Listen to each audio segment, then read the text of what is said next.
Às vésperas das Olimpíadas, o Brasil começa a discutir a necessidade de elaborar uma lei antiterrorismo.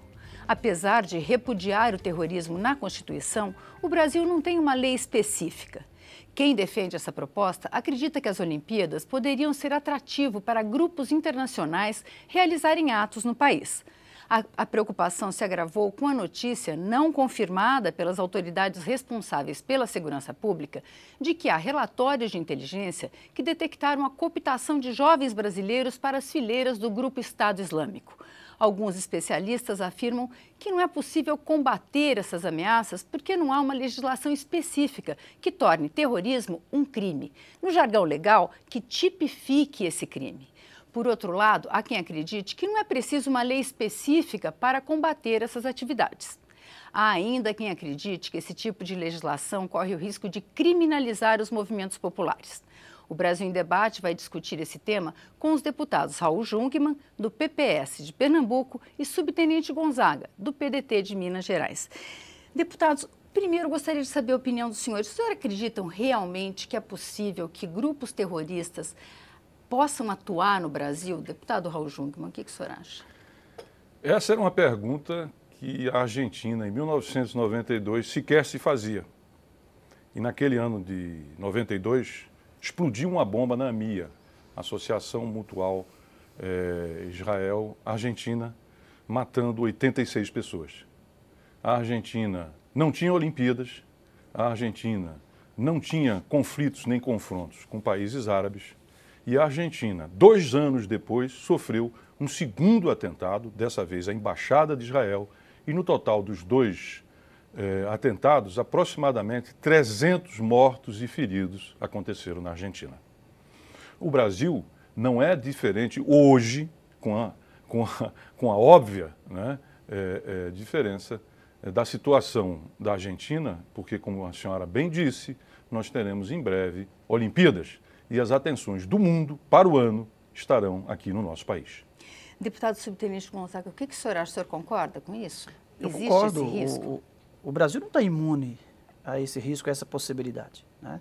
Apesar de nós termos uma cultura de paz, uma cultura não intervencionista, isso não elimina o risco da atuação de grupos terroristas aqui, independentemente da Olimpíada. A Olimpíada eu acho que é o grande mote que nós temos no momento para retomar esse debate aqui no Congresso Nacional, na Câmara dos Deputados, porque, na verdade, nós temos projetos que tentam tipificar o crime de terrorismo, um projeto de mais de 15 anos, que está nessa casa, com vários outros apensados, e que, então, não é uma questão colocada apenas em função das Olimpíadas. É um risco real que nós precisamos de nos preocupar em não só tipificar o crime de terrorismo, mas de estruturar todo o serviço de inteligência do Brasil para que possamos detectar, porque no caso específico do Estado Islâmico, né, o que se tem colocado que não há necessidade de alguém do grupo islâmico vir aqui para recrutar ninguém. Isso está acontecendo pelas redes sociais, por outros mecanismos, que não necessariamente a presença de algum integrante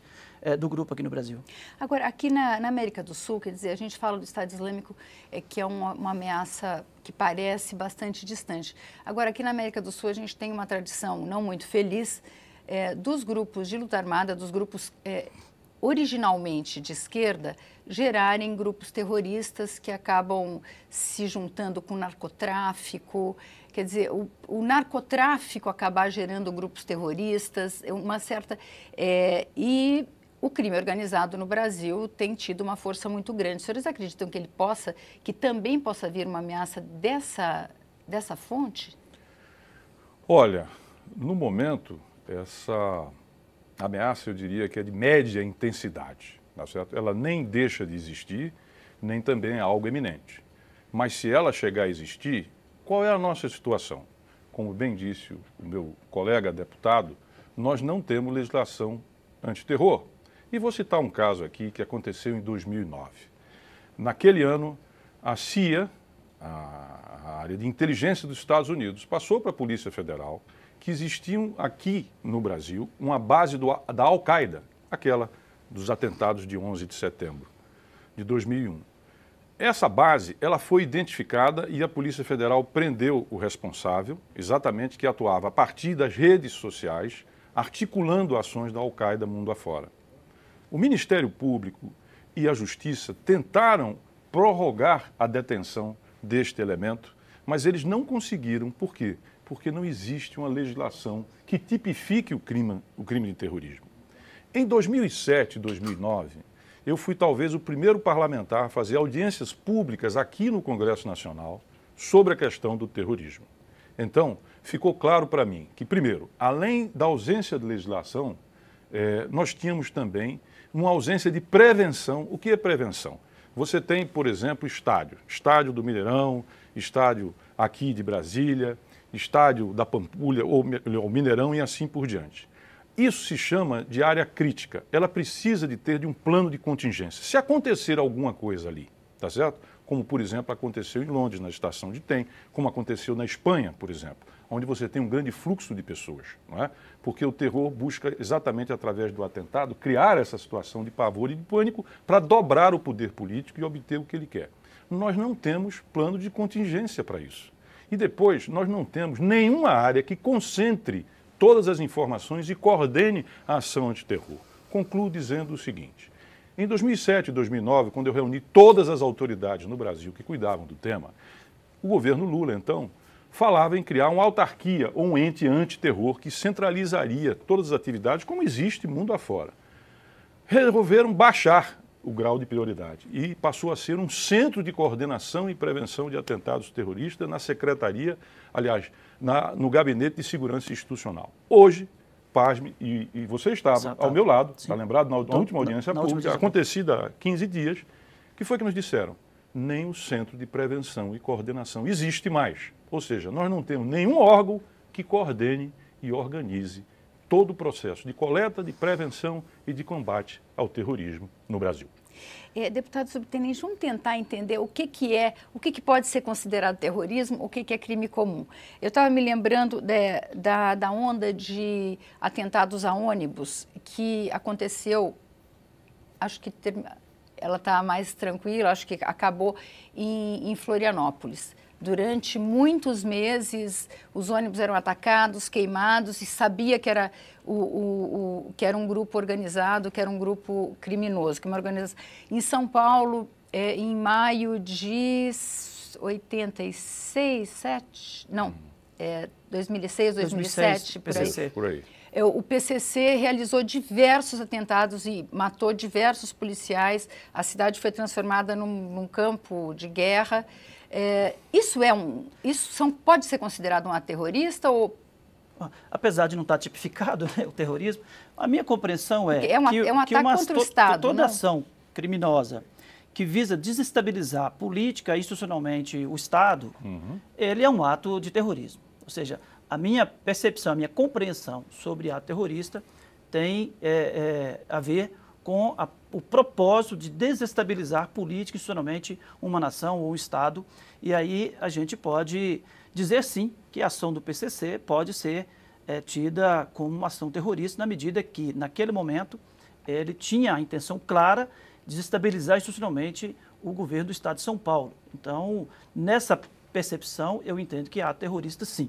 Mas eu queria aproveitar essa fala do nosso deputado Raul Jungmann sobre a estrutura de inteligência no Brasil e para reforçar essa posição, essa compreensão de que muito pior do que a tipificação, como nós já colocamos, é não existir uma política de segurança, de inteligência articulada no Brasil. Até conversando sobre essa oportunidade que nós teríamos agora nesse programa, conversando com a nossa assessora, ela nos relatando um episódio de uma visita do presidente iraniano ao Brasil, onde houve um questionamento sobre a possível presença de uma determinada pessoa, um cidadão iraniano, no Brasil. E, preventivamente, ninguém soube informar. Depois, obteve informação de que ele teria o Ministério das Relações Exteriores com uma informação, a Polícia Federal com outra informação e o Ministério da Justiça com outra informação sobre a presença ou não. E ele teria vindo, sim, com o passaporte fornecido. Ou seja, só para exemplificar que é necessário uma atuação centralizada num órgão para que nós possamos, de fato, ter uma política nacional de prevenção ao terrorismo. Lembrando, como a senhora colocou, que nós não precisamos esperar um ato terrorista, uma grande bomba explodindo em algum centro. O tráfico de armas, né, ele está bem organizado e talvez seja uma ameaça muito maior do que uma possível bomba explodindo em algum evento, do ponto de vista da desestabilização da nossa democracia, a partir do momento que, se nós não cuidarmos do dia a dia, nós vamos ajudando a sedimentar esse processo, seja do tráfico de drogas, seja do tráfico de armas, os dois específicos, porque vai sedimentando, nós vamos tendo como uma questão natural, como uma questão apenas de política de segurança pública, quando, na verdade, nós estamos diante de uma ameaça de segurança interna, de defesa nacional. Bom, a gente vai fazer um pequeno intervalo e volta conversando sobre, então, o que tipo de legislação a gente pode precisar.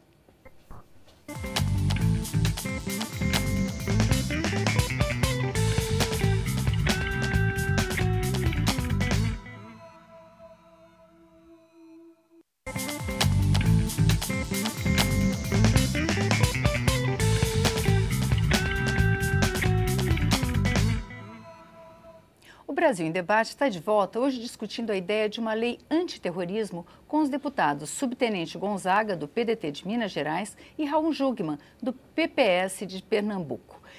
Deputados, pelo que a gente conversou no primeiro bloco, a impressão que deu é que o Brasil precisa de uma política de prevenção, de organização contra o terrorismo, que a questão não é necessariamente tipificar o crime.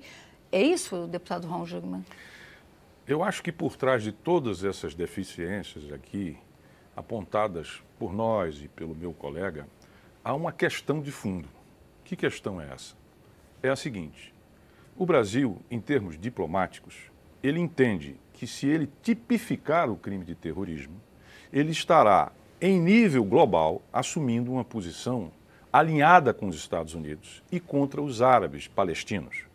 E o Brasil se recusa a fazê-lo. Então, se nós não temos uma lei que tipifique o terrorismo, é fruto dessa postura política diplomática do Brasil, de que ele não quer ter uma postura que possa ser lida ou ser vista como anti-árabe. E aí atrair, digamos assim, a ira, atrair uma reação árabe. Agora veja a que beco sem saída essa postura nos leva.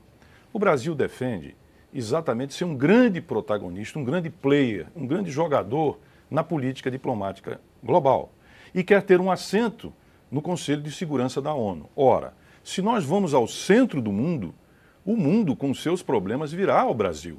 Nós vamos ter que arbitrar, por exemplo, a questão da Ucrânia com a Rússia, nós vamos ter que arbitrar o plurissecular conflito entre árabes e palestinos, nós vamos ter que arbitrar os problemas que existem na África. E a senhora acha, ou o telespectador acha, que nós vamos arbitrar esse conflito sem ter o ônus de exatamente decidir sobre isso? Então, se o Brasil quer ter projeção global, o país precisa se preparar para essa projeção. E isso passa exatamente por esses três itens. Tem que ter uma legislação, tem que ter prevenção e tem que ter organização e estrutura.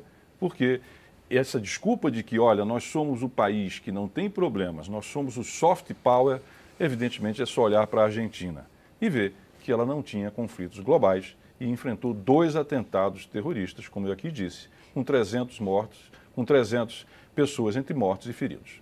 Deputado Subtenente, qual a diferença de tipificar? Quer dizer, colocar uma bomba, provocar um atentado que vai matar pessoas, isso é um crime.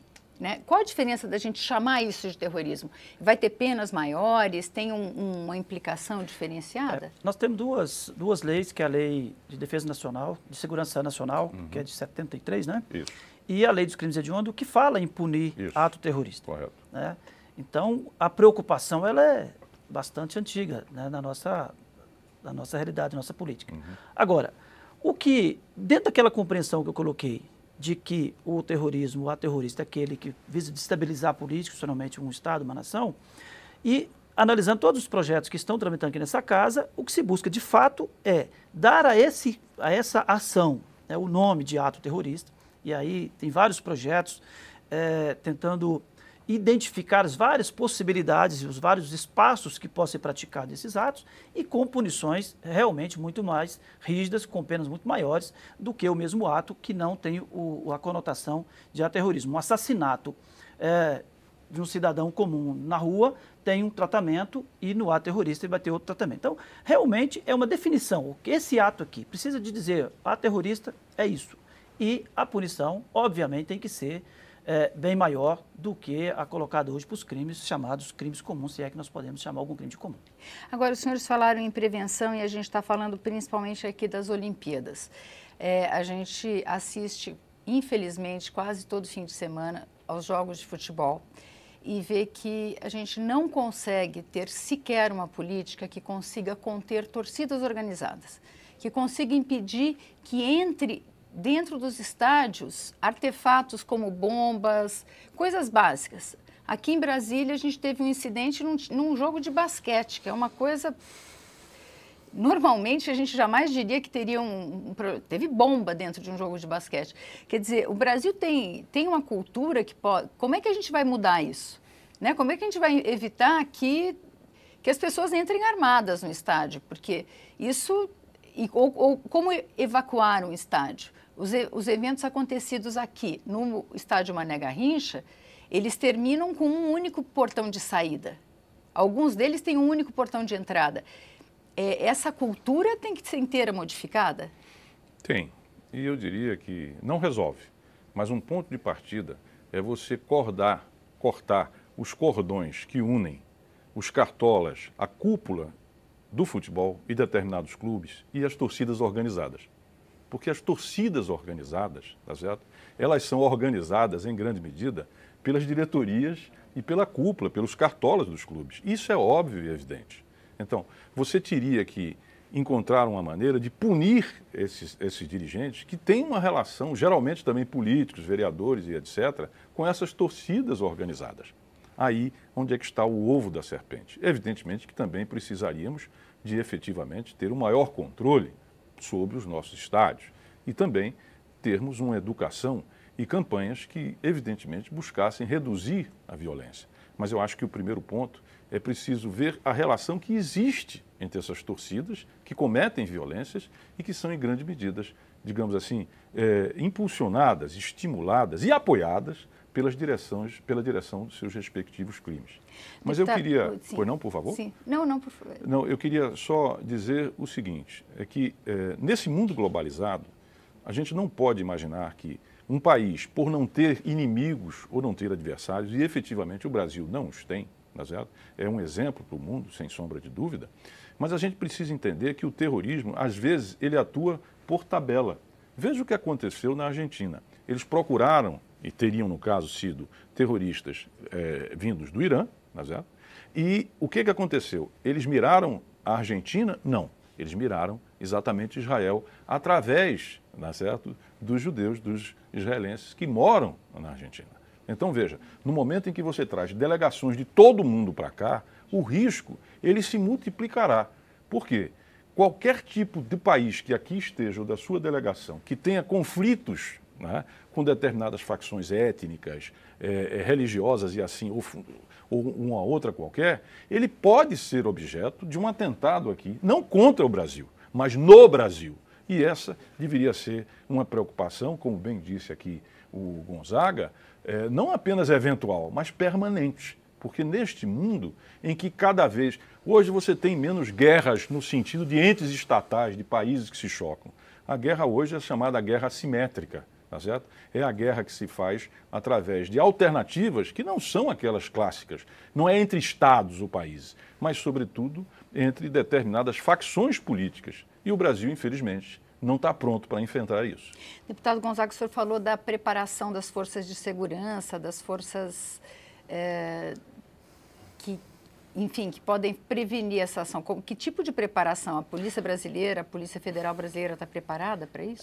Nós temos um sistema que nem podemos chamar de sistema. O sistema pressupõe um fluxo, né, de informações e de ações coordenadas que o Brasil não tem. O modelo de organização do Brasil, principalmente na segurança pública, não permite, né? Nós não temos um Ministério da Segurança, por exemplo, e o ente federal da União sequer tem qualquer possibilidade legal e formal de determinar qualquer ação nos estados na área de segurança pública, por exemplo, né?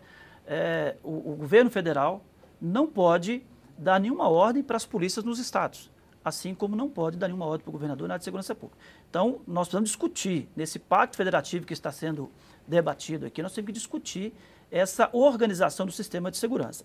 Mas, voltando à torcida organizada, como o gancho da sua pergunta, eu diria que a sociedade brasileira, precisa de repensar esse pacto que fizemos pós-ditadura militar no Brasil. A sociedade fez uma opção, essa é a minha leitura, de que não queria intervenção que o Estado fazia no regime militar. E fez uma opção por o que alguns chamam de Estado penal mínimo. O menor índice de intervenção possível do Estado na vida das pessoas, né, no direito das pessoas de ir e vir, enfim. Isso enfraqueceu, na minha percepção, a possibilidade de atuação de intervenção do Estado para ajudar a combater estas organizações criminosas que a senhora se referiu, eu não estou colocando, nem a senhora colocou, como que as torcidas organizadas são organizações criminosas, mas que em muitos momentos alimenta a violência e com tantas mortes como nós temos assistido. Então, acho que nós temos que repensar esse pacto.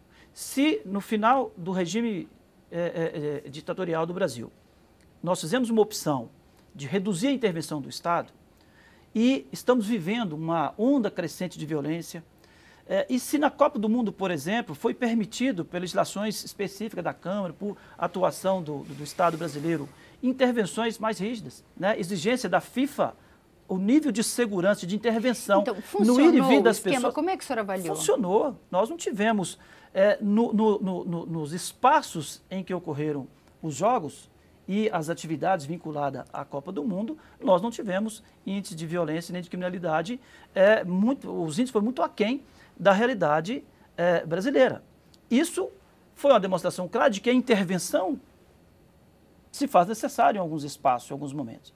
E ainda, pegando a fala do deputado Raul Jungmann, que faz um diagnóstico perfeito do porquê o Brasil, né, qual a dificuldade de nós tipificarmos o crime aqui, ainda tem uma outra questão interna, que é uma preocupação com a criminalização dos movimentos sociais, né, que para alguns já são terroristas, né? Nós escutamos muito algumas manifestações nesse sentido, de que o MST e outros movimentos são também terroristas. Então, há uma preocupação da não criminalização. Agora, se o Brasil quer, de fato, ser soberano e garantir essa soberania com um potencial de intervenção em outros países, no sentido de intermediar conflitos, de garantir relações diplomáticas construtivas, nós temos que ter a coragem de efetivamente garantir essa nossa soberania a partir da tipificação e fazer esse enfrentamento. Nem vamos criminalizar os movimentos sociais e nem vamos criminalizar os árabes, mas é preciso garantir a nossa soberania e ela se dá necessariamente pela preocupação, pela estruturação desse sistema de inteligência no Brasil, que não existe enquanto sistema, pelo menos a gente não consegue enxergar, nós vamos enxergar alguns órgãos tentando fazer isso, vamos enxergar a BIM tentando dominar esse cenário, né, do ponto de vista de informações, mas nós não conseguimos enxergar esse sistema e concretamente não existe, como foi colocado aqui, o próprio órgão que foi criado, ele está desativado, não foi extinto, está desativado. Eu acho que, aproveitando a discussão do terrorismo, nós precisamos de repensar, de fazer esse novo pacto voltado para a segurança pública, para a redução da violência, a redução da criminalidade, porque os índices do Brasil são insustentáveis, são pior do que qualquer ato terrorista, né? Não tem nenhum terrorismo no mundo matando 56 mil pessoas por ano, como o Brasil está matando. Bom, a gente tem mais um minuto. Eu gostaria de perguntar para o deputado Raul Jungmann, porque se não deu chance do senhor falar sobre isso, o senhor acredita que essa legislação pode afetar a autonomia dos movimentos populares, pode criminalizar as manifestações populares? Eu acho que é possível evitar, não tem a menor sombra de dúvida, que inclusive, fazendo audiências, fazendo debate, que, aliás, é o modo de se comportar desta casa. Existem, inclusive, bons projetos do Hélio Bicudo, por exemplo, eu estou, inclusive, vendo ele, procurando desarquivar, ajudar a atualizar, e, olha, isso daí, na verdade, é uma desculpa para você não tipificar o crime de terrorismo. É possível, sim, separar, movimentos sociais são uma coisa, terrorismo são outras, e, sem sombra de dúvida, a legislação pode fazer a separação de um e de outro, no benefício do Brasil. Muito obrigada, deputado Raul Jungmann. Muito obrigada, deputado subtenente Gonzaga. A gente fica por aqui. Se você quiser rever ou compartilhar este ou outros programas, vá à nossa página câmara.leg.br/Brasil em Debate. Até a próxima.